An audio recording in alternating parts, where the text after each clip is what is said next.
All right, welcome back, YouTube, for another video. This is a quick little recap for the last week. We just got some brand new additions to the tank.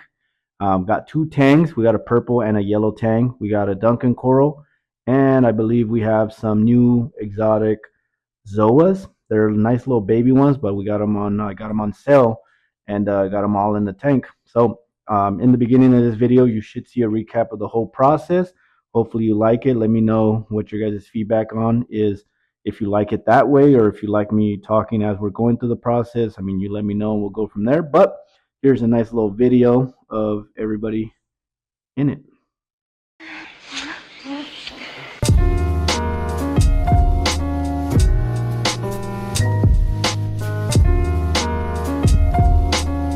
Sleepy.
All right, we are going to go ahead and get started with the water change. As you can tell, I have the um, water temperature off. I have the return pumps off.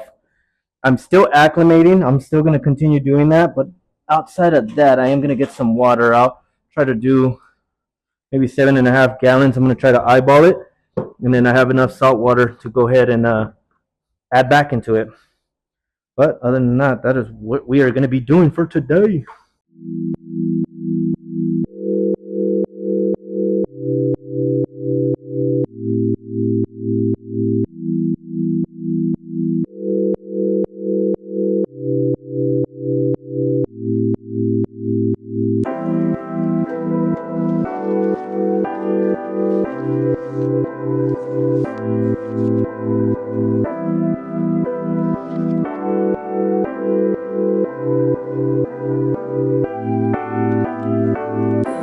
She didn't love me.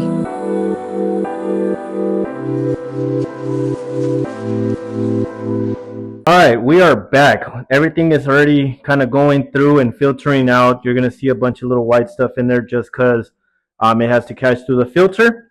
One thing that I'm going to do before I put the Sherman is I'm going to move stuff around. So one, I want the Sherman to be in this area right here. So I'm going to try to place it there. Before I do that, I am going to turn off the return pumps. If you do not know, when you are working with an anemone, you want to make sure that the return pumps are done for about 20 minutes or so, because if not, it's just going to keep rotating around or getting lost in the flow of the water.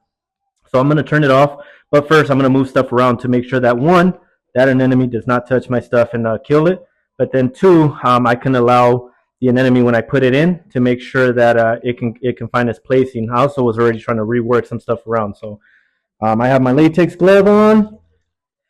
Powder free. Make sure you always get powder free when you're working with latex gloves. Right now I have a snail that is working on my mushroom. I'm going to place him on the backside over here. Do your thing, my dude.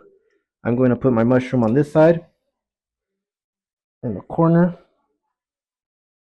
I'm going to move my zoas off the rock. If you did not know, zoas, when on the rock, will cover up everything by a lot. Like you allow it, it will take over. These ones, I barely put them not too long ago and they are growing.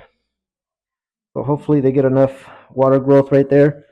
These zoas, I do want them to take over. So I am going to put them on this little spot right here. They're my designer zoas, and I want them to take over. On my mushroom, I'm going to put it on this left side with the other one, the back side. Hopefully nobody touches it and lets it do its thing. Let me make sure I turn it that way. Whenever I want to look at it, I can get a good look. And then my Duncan coral in the front. So now I'm going to be adding the anemone. First, I want to make sure I turn off the return pumps. Like I said, you do not want your return pumps on. Babe, continue making sure that you show them that. But while I do that, I'm going to turn off my RODI. And I'm going to turn off my return pumps. Hopefully I get the right ones. What did I turn off? Okay. Leave that on there. I'm doing this with one hand while I have a glove on. So now my return pumps are off. I'm going to grab the anemone. You can grab an anemone with your hand and you will be perfectly fine. But look at this little baby. It's all shrimpled up. But once you see it, and you can see the little bubbles on it already, a little bit, but I'm going to add it right here and hopefully it gets on the rock right here. Somewhere in that area would be nice. I would love it. And what happened? What am I missing? So I'm going to leave it right there. I'm going to let it do its thing. It's going to move its leg. So it's just going to keep moving right now. It's just kind of like, I don't know if it's playing dead or what it's doing, but that backside, you'll see it start opening up and it'll start trying to find a place of where it wants to be at. And once it gets adjusted, boom, it's basically game over. It's not going to move too much. It's going to try to stay in that area, and hopefully eventually my clownfish will host it. If not, then it is a great decoration piece, and it's also a living animal, so it'll be amazing to see how this operates inside of the tank. But those are the things that I wanted to show you guys for today. Again, I want to continue saying thank you guys for all the feedback, all the, all the great jobs and the tips, everything that you've done for me. I do want to continue saying thank you. This is probably going to be the end of the video. I'll try to make some shorts where I show it without all the white stuff inside of it. If you look at it right now, my clownfish are, picking at it, just kind of already interested in what's going on over there, and that's kind of rare. But I'll make sure that the glass and everything is cleaned up and you guys get a good view of how the tank is looking. But so far, what I basically have imagined for this tank is that I have some mushrooms, the anemone, a Duncan, but I do want to have like a pretty nice Zoa garden, designer Zoa garden. The other two are some smaller ones that, I just wanted to test my tank with, and I'm starting to get in some more pricier ones. With the tanks, you might say, hey, that bio load is really, it's a lot. It's a smaller tank. What does that mean for us in the Martinez fam?